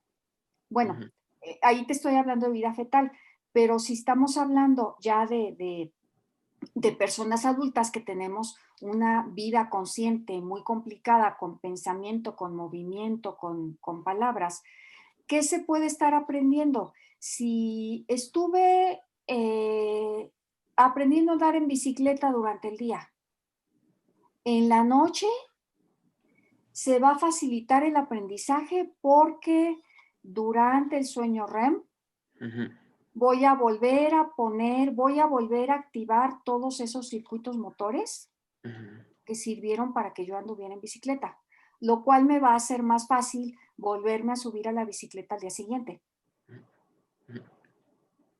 O a jugar tenis. O a jugar tenis, o a o a resolver ecuaciones de álgebra, o porque estoy aprendiendo un idioma y estoy aprendiendo una estructura gramatical que es diferente de la de mi lengua materna. Y ahí no tiene que ver el sueño, por ejemplo, si tú aprendes a andar en bicicleta, pues en la vida usual, ¿no? En la vida normal, ¿no? Pero cuando sueñas, y pues, o sea, yo también estoy de acuerdo en que si hace la optimización en de que, bueno, voy a hacer una optimización como motora, ¿no? Tiene que haber, bueno, por ejemplo, ahí puede suceder que sueñes con otra cosa totalmente distinta a aprender a andar en bici. Es decir, o sea, Sí, claro. Y creas un escenario completamente diferente, que como dice, ficticio, precisamente para que después esa misma imagen o sea, ese mismo aprendizaje lo puedas utilizar cuando te subas al patín del diablo o cuando haces otro tipo de cosas, ¿no? O sea, finalmente la idea es minimizar el modelo, ¿no? Precisamente para que la complejidad del modelo, para que lo puedas utilizar en muchos otros contextos. El entonces, aprendizaje es la conectividad. ajá. O sea, es a lo que se refiere, ¿no? A mejorar, optimizar las conexiones, ¿sí? Para las asociaciones y para todas las contingencias que suceden. O sea, te Pero prepara. no tiene no tiene que ver el sueño como imagen, o sea, el... No. Okay. No, la imagen es nada más un aspecto. Sí, puedes soñar que estás en el espacio pedaleando, ¿sí? Sí. Bueno, eso era. Por ejemplo, ahí cuando dijiste pedaleando o algo así, digo yo, bueno, pues entonces tienes que ver con algo de la bicicleta, ¿no? O alguna acción motora como el de la bicicleta, ¿no? Pero hay veces que no, ¿no? O sea, que puedes estar tomando un vaso de agua y eso no tiene que ver con eso. Entonces, hay una relación entre lo que aprendes puede ser refinado en el cerebro, ¿no? En el sueño, ¿no? Puede ser refinado en el sueño, pero no tiene que ver con las imágenes que tú estás viendo cuando al soñar. O sea, quizá la imagen no sea tan irrelevante. Quizá sí, que ese es otro de los conceptos, ¿no? Ya lo que se llama el proceso de simbolización. ¿Sí? Ujú. Quizá no sea tan irrelevante, pero no creo que sea una relación así uno a uno, precisamente porque lo que interesa son las asociaciones, o sea, la conectividad que está mejorando las asociaciones, las contingencias, todo eso. ¿Sí? Entonces, es como, por ejemplo, entender el mundo. O sea, tú sales al mundo y lo puedes entender desde muchas maneras. Y, por ejemplo, si pensaras en un sistema religioso, tú podrías ir descubriendo dioses en todos lados. El dios del viento, el dios de los árboles, el dios de los pajaritos, el dios de estos. O sea, y tú puedes crear todo un mundo lleno de dioses, etcétera, etcétera. Y quizá son demasiados parámetros. Eso es un modelo muy complejo para entender el mundo. Lo que tienes que hacer es poder crear un monoteísmo. Un monoteísmo, de alguna manera, ya es producto, ¿sí? Precisamente de una poda de parámetros. Es un modelo más óptimo para entender el mundo. Entonces, un solo Dios, ¿sí? Da origen a todo lo que estamos viendo, ¿sí? Y tú ya te puedes relacionar con él, ¿sí? Además, con eso conservas más energía y con esa energía puedes después construir ciencia. Entonces te olvidas del Dios y entonces tú ya piensas en la ciencia, ¿sí? Entonces esto es algo, pero todo eso es, si te fijas, la construcción de los sueños se parece mucho a la construcción de las ideologías, de los mitos, de las religiones, sí, o sea, se parece mucho también.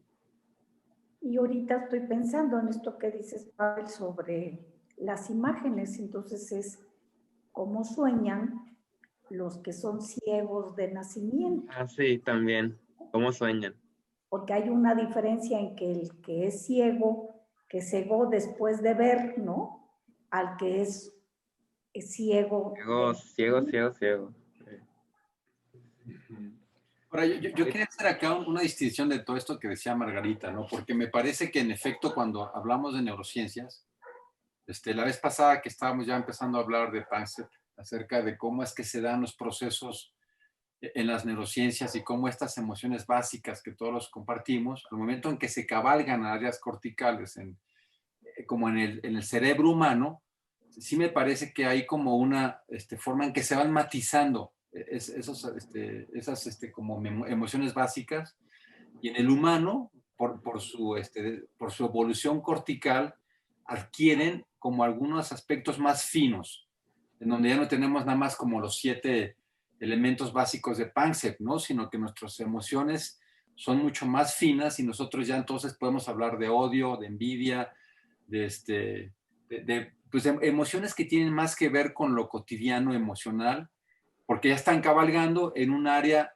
emergente de transducción hacia áreas de expresión emocional que van a ser ya diferentes de otros mamíferos.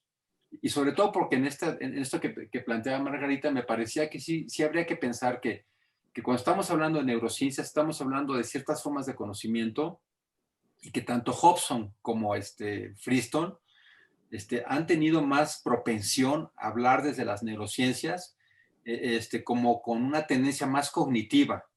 Y en ese sentido, cuando ya estamos hablando de los sueños, en el sentido de ahora sí que la represión del sueño, ahí me parece que a nivel ya de simbolización, estaríamos hablando como de otro nivel epistemológico, ¿no? Donde la interpretación de los sueños, así como puede tener esta riqueza, comprendiendo lo que está pasando desde como este artículo, todo lo que se está diciendo, hay otra parte que en efecto requiere otro mecanismo para su visión, ¿no? Digamos que, yo insisto, por eso, desde los literatos que han hablado siempre del sueño y desde las primeras sociedades que siempre han puesto en el sueño como una figura central en la formación de mitos, ya estamos hablando de emergencias sociales y simbólicas que nos dan otra forma también de entender la vida humana.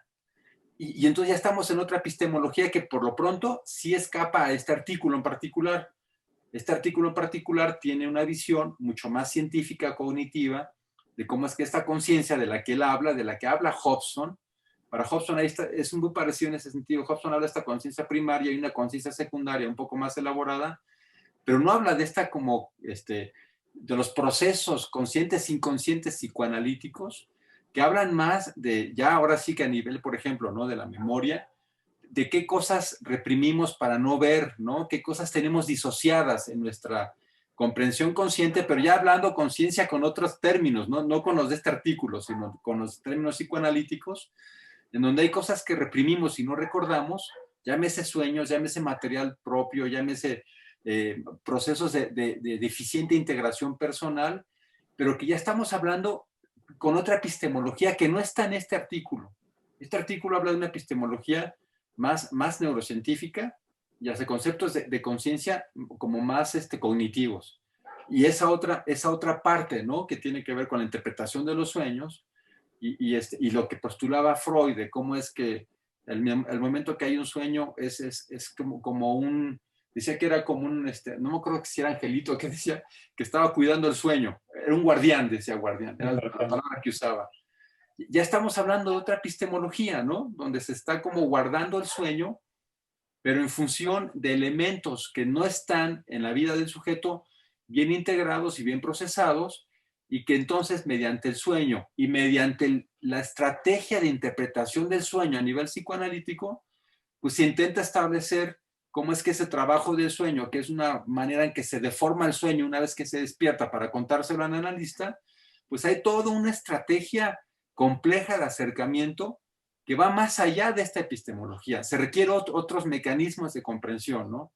Y entonces es como un poco ponerlo así en forma más como de evolutiva, donde van apareciendo nuevos procesos y el social simbólico, pues tiene otros parámetros que finalmente que son igual de útiles y que están inmersos en esto, o sea, no están divorciados, ¿no? Pero que hay que usar nuevos recursos que por lo menos en este artículo no se utilizan, ¿no? Un poco por lo que preguntabas, ¿no, Margarita? O planteabas. Sí.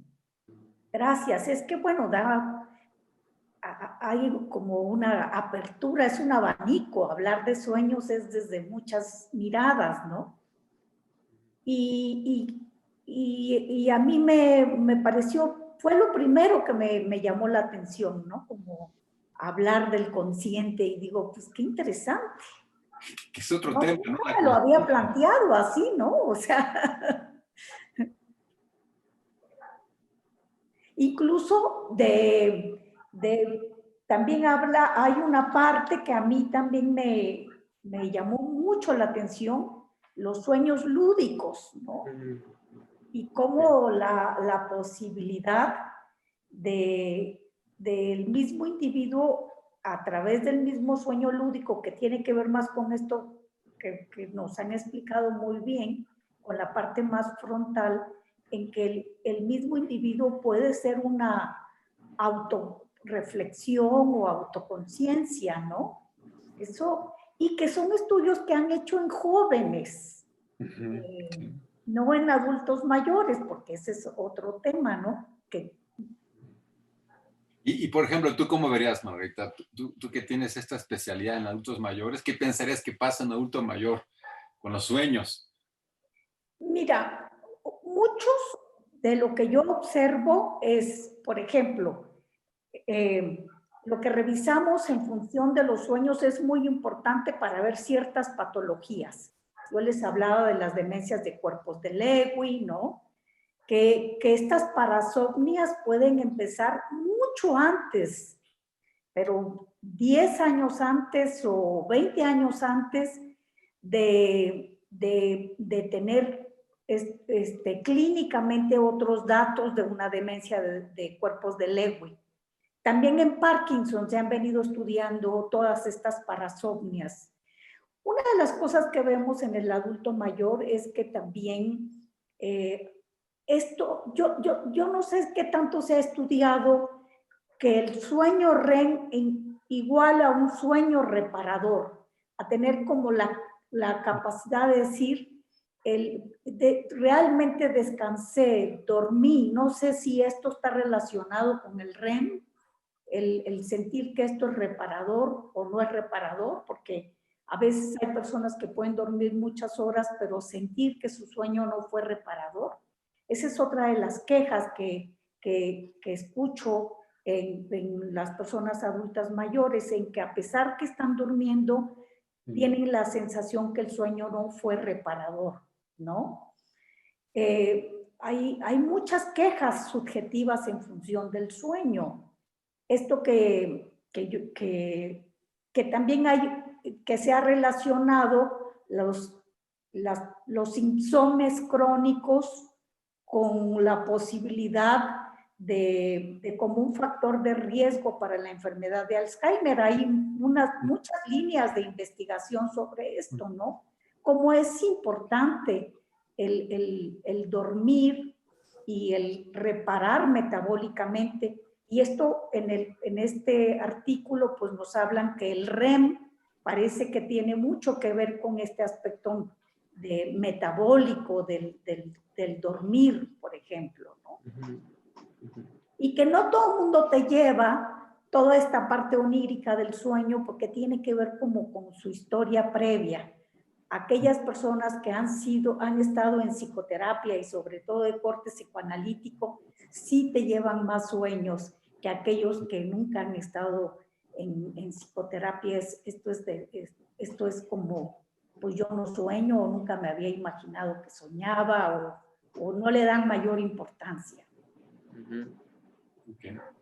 Oye, yo les quería preguntar a ustedes, porque yo creo que, o no lo entendí bien a Hobson yo, o no sé, que quería preguntarles a ustedes qué pensaban de esto, cuando él habla acerca de la función del sueño, como el postulado central del artículo es el sueño durante el dormir, nos prepara mediante procesos de realidad virtual a tener posibilidades de tener respuestas que podrían ser mejores al momento de estar en vigilia, ¿no? De entrada eso postula él. Sin embargo, cuando ya hace esta como asociación con la teoría de Carl Friston, y que si ya hemos visto la teoría de Carl Friston, que durante el despertar, el tener un cerebro bayesiano que te permite predecir, ayuda precisamente a disminuir la energía libre y de esa manera tener respuestas mucho mejores y más efectivas. Si ya vimos eso con Carl Friston en el despertar, cuando Hobson hace esta asimilación de la teoría de Friston, de entrada él dice que la función sería minimizar la complejidad. Y para él complejidad es tener muchos datos de más, ¿no? De entrada no sería la teoría de la complejidad, ¿no? Porque en teoría de la complejidad, pues más bien es al revés.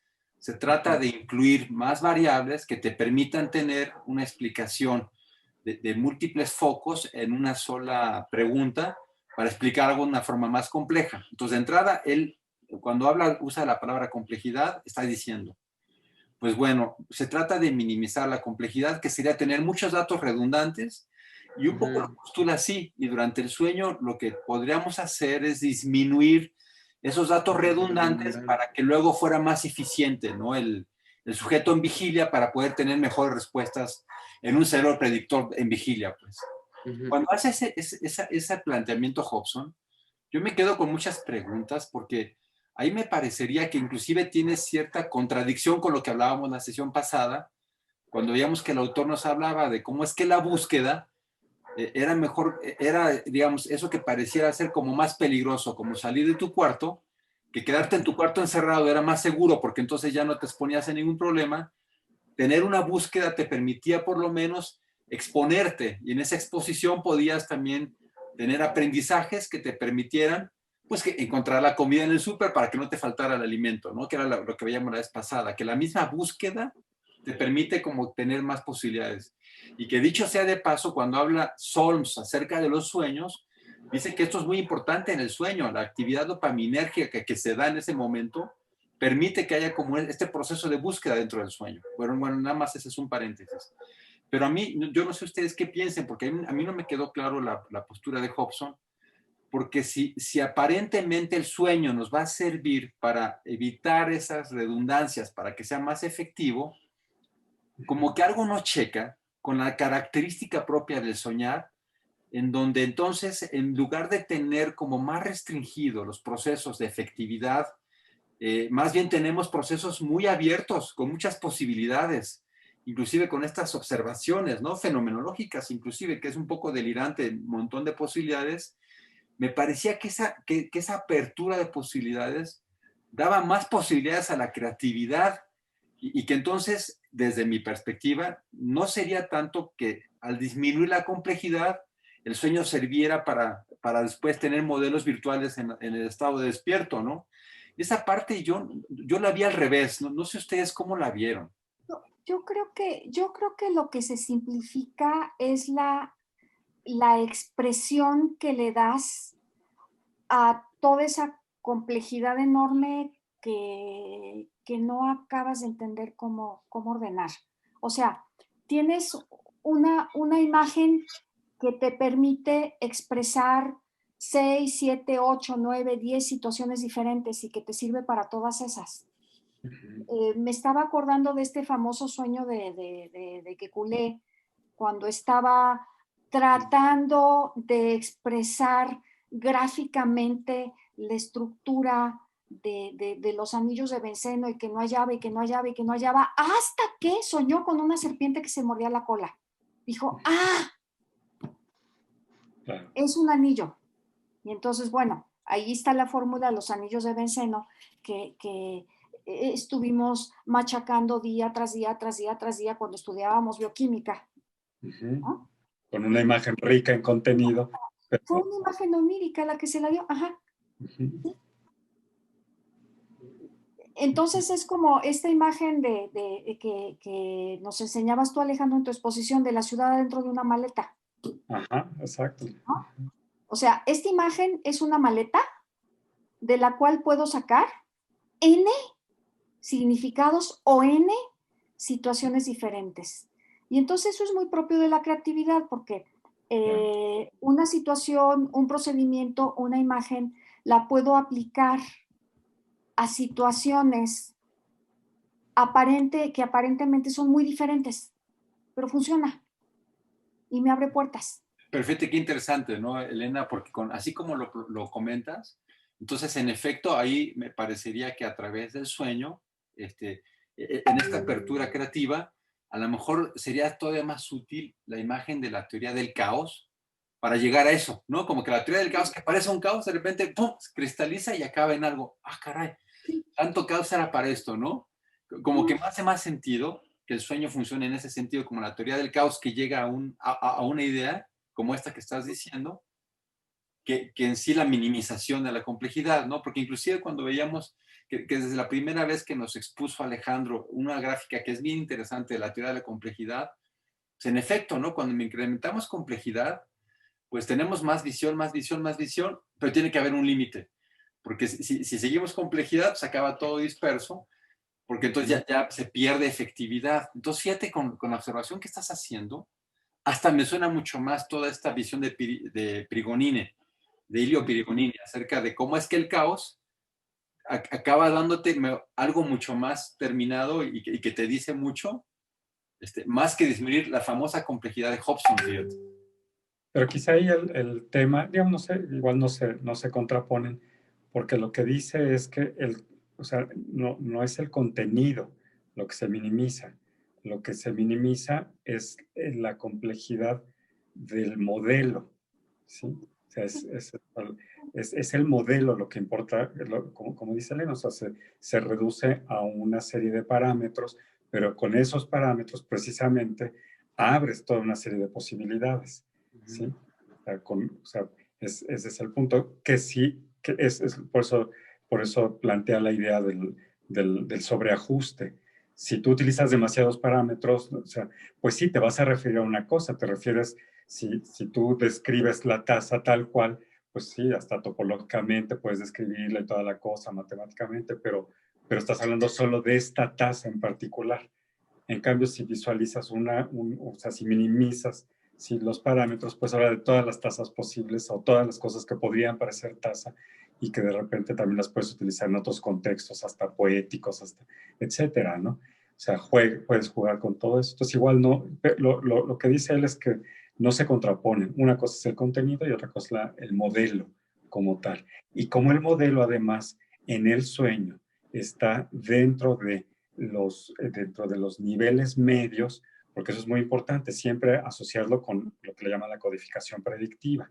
Es una jerarquización, ¿sí?, en el sistema nervioso que va desde desde la corteza hasta los niveles inferiores.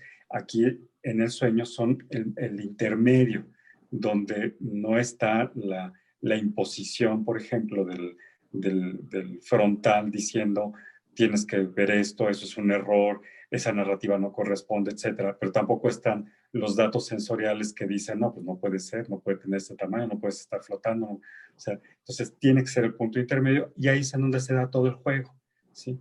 Y entonces quizá igual no se contrapone según lo que está planteando, ¿sí? Hay un artículo que ahorita estaba buscando que es sobre el caos aplicado a los sueños. Ese también sería interesante verlo. Y esto que comentas, Alejandro, efectivamente, como él refiere que el modelo del sueño, y sobre todo él retoma el sueño REM, pues esto que no hay el estímulo del sensorio, de lo externo, ¿no? Que en el sueño, porque él dice que habla del consciente, eso me hizo mucho ruido a mí, ¿no? El consciente del estar despierto y el consciente del estar dormido, pero la diferencia que en el estar despierto tenemos los estímulos, ¿no? Los estímulos del ambiente, y en el estar dormido se puede retirar estos estímulos. Entonces, es una mejor manera de poder estudiarlo. Desde ahí es su propuesta, ¿no? Pero sí, es una propuesta muy interesante, pero y hay algo que yo escribí que dice que si el propósito de soñar es simplificar nuestro modelo del mundo, ¿no? Pero luego se pregunta, ¿por qué los sueños son tan diversos y en todo caso más complejos que el mismo mundo, ¿no? Exacto. Entonces ahí... Sí, y es que, y como dices, o sea, finalmente si hay una constricción sensorial, se le llama modelo generativo. Y si no hay una constricción sensorial, se le llama realidad virtual. ¿Sí? Es que son exactamente, son equivalentes uno del otro. Por eso la realidad virtual viene desde el útero. ¿Sí? Digamos, y hay, por ejemplo, la definición interesante aquí sería el de la percepción, ¿no? Como la percepción se define como una alucinación constreñida por el dato sensorial. Si no hay un dato sensorial, estamos alucinando, ¿sí? En el sueño estamos alucinando, ¿sí? Digamos, o sea, siempre se está creando eso, ¿no? Son modelos y es lo que hay que ajustar.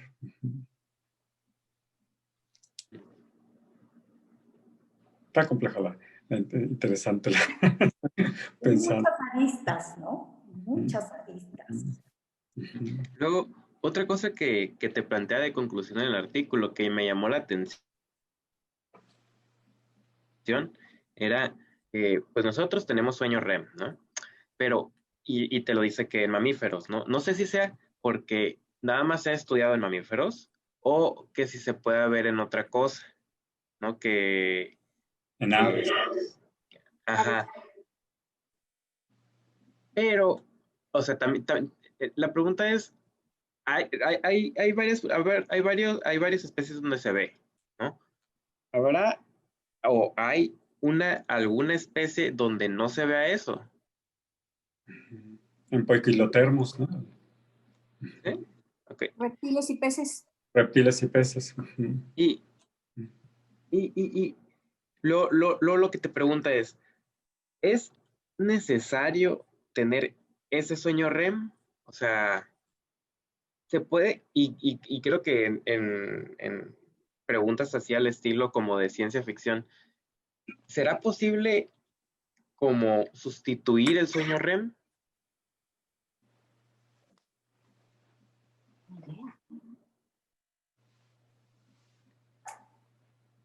Pues ahí, digo, también creo que algunas aves, por cierto, no, tampoco lo tienen. Eso tampoco lo aclara ahí también, y creo que tampoco algunas aves, pero ahí otra vez vendría como este sentido científico, como teleológico, como decir, bueno, ¿para qué es el sueño REM? ¿No? Como si fuera que hubiera un fin. un gran hacedor inicial que dijera, vamos a dar el sueño REM a los mamíferos y al hombre para que sueñe y tenga más creatividad, ¿no?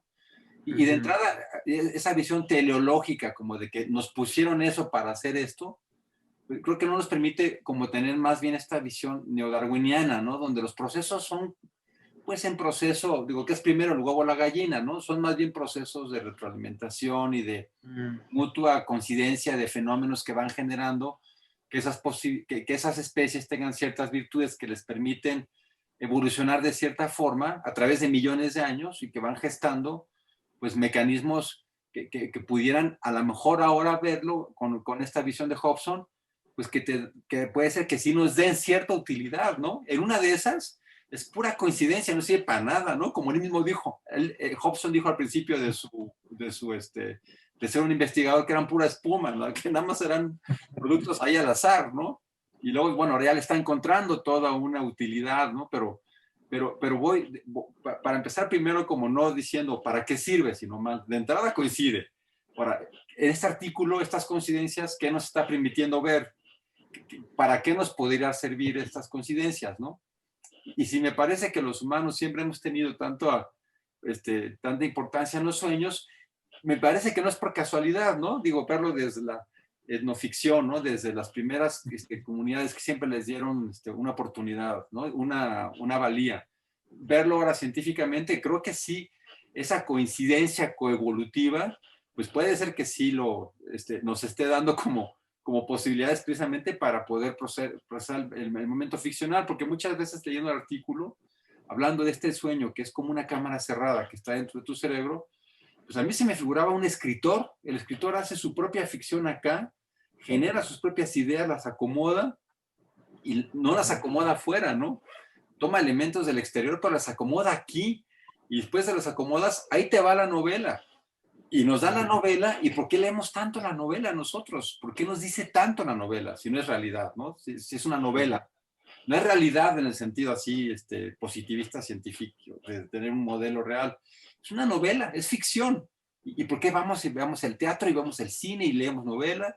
Porque me parece que sí nos da mucho sentido, o sea, sí es como, son otras maneras de darnos cuenta que sí nos da mucho, ¿no? Y díganme quién, hasta el más neurocientífico que no crea nada de los procesos fuera de las neurociencias, los sueños le dicen cosas, ¿no? Y le mueven cosas. Entonces yo creo que esa coexistencia no es casualidad, pero no en el sentido teleológico, que nos los pusieron para algo, ¿no? Sino que sí nos puede mostrar que ese proceso ficcional interno es parte de nuestra naturaleza y que en ese sentido, pues, ¿qué humano en el planeta de los 7,000 millones ve toda la realidad? O sea, yo creo que desde que Kant lo dijo, ¿no? El nómeno que está afuera, aquí hacemos un constructo fenoménico y afuera está el nómeno. ¿Y qué es?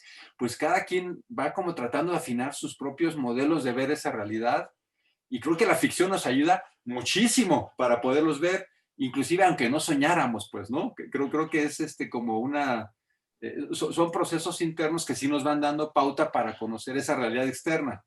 Por eso esta coincidencia en donde los mamíferos tenemos sueño REM, sí me parece que a todos, incluyendo a los otros mamíferos y a nosotros, pues sí es una coincidencia que sí nos genera de forma lógica lo que Hobson está proponiendo, ¿no? Modelos virtuales reales que pueden ayudarnos a la cognición posterior, pues. Esa es mi perspectiva.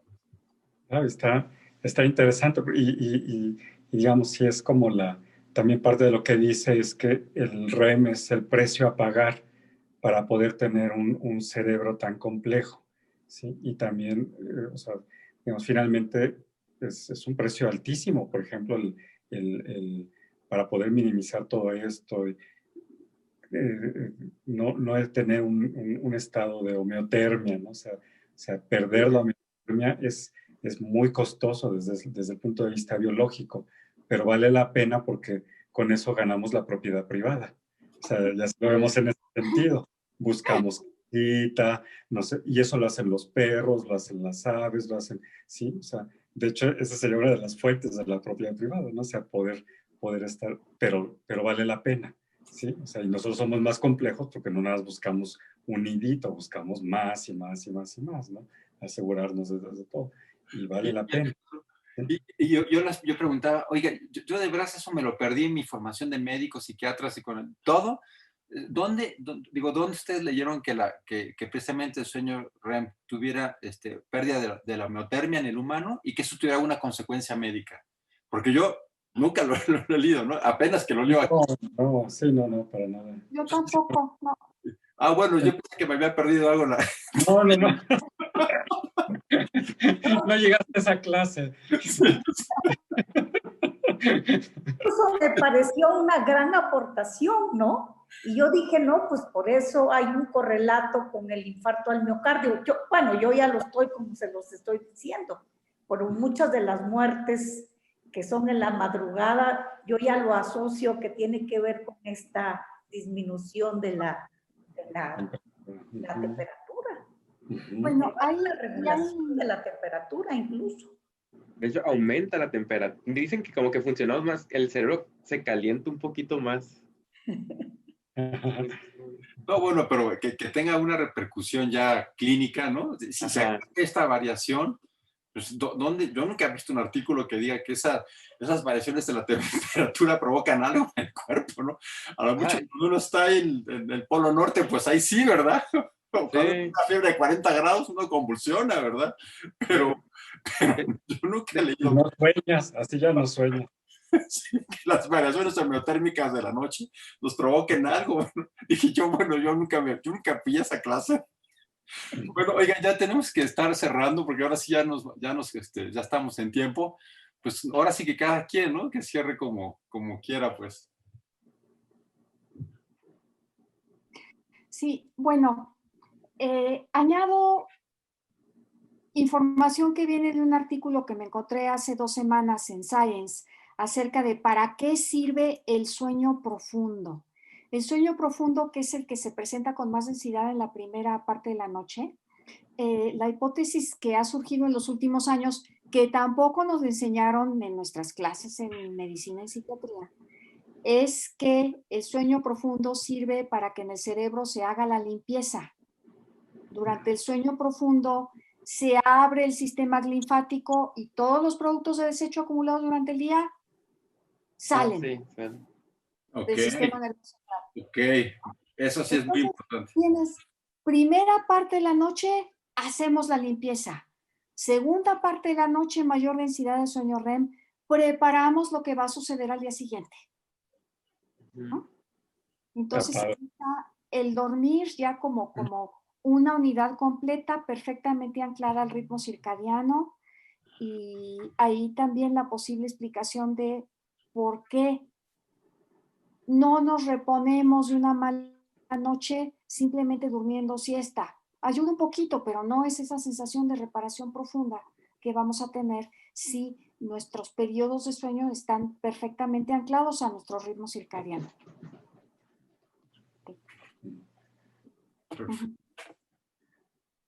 Yo cierro con... A mí otra de las aportaciones que yo aprendí es estas diferencias entre la vigilia y el sueño en función de la cognición y las emociones, ¿no? Que durante el sueño, yo diría de manera simplificada, que él lo dice de otra manera, es que como que la cognición disminuye, ¿no? Disminuye, se debilita la memoria, la orientación en tiempo y el lugar, ¿no? Claro, hay algunos otros aspectos de la percepción que sí son muy interesantes, ¿no? Pero se aumenta las emociones, hay una hiperemocionalidad y eso también me pareció muy interesante. Yo voy con primero que nada, el estar consciente y no estar consciente, porque yo lo veía como algo de, pues estás despierto o no estás despierto, ¿no? Pero ya que voy leyendo el artículo y me ponen de ejemplito, pues imagínate que estás durmiendo y que en el sueño te ves a ti mismo y que te das cuenta que esto es un sueño, entonces de alguna manera estás consciente, pero no en conciencia así como usual, ¿no? La conciencia usual. Entonces, como que sí me abrió un poquito la mente en el sentido de, bueno, pues hay como distintas maneras de concebir la conciencia, ¿no? Decir, estoy consciente, ¿no? Luego, que sí haga un poquito el que dice, bueno, pues cuando sueño, es más que nada nos reparamos, ¿no? Y que sí hace un poquito con la teoría de Carl Friston, que dice, bueno, pues en ausencia de lo que son estímulos sensoriales, entonces, primero que nada, lo que ocurre es que se te aumenta la temperatura del cerebro, ¿no? Eso se me hizo así como también así. Yo vivía en una temperatura de 36.3 y de ahí como que fluctúa un .1, .2 y ya, párale de contar, ¿no? Y cuando te enfermas te da fiebre y eso es malo, ¿no? Pero no tenía la idea de que la temperatura sí jugaba un papel importante, ¿no? Que pues sí, ¿no? Ahora,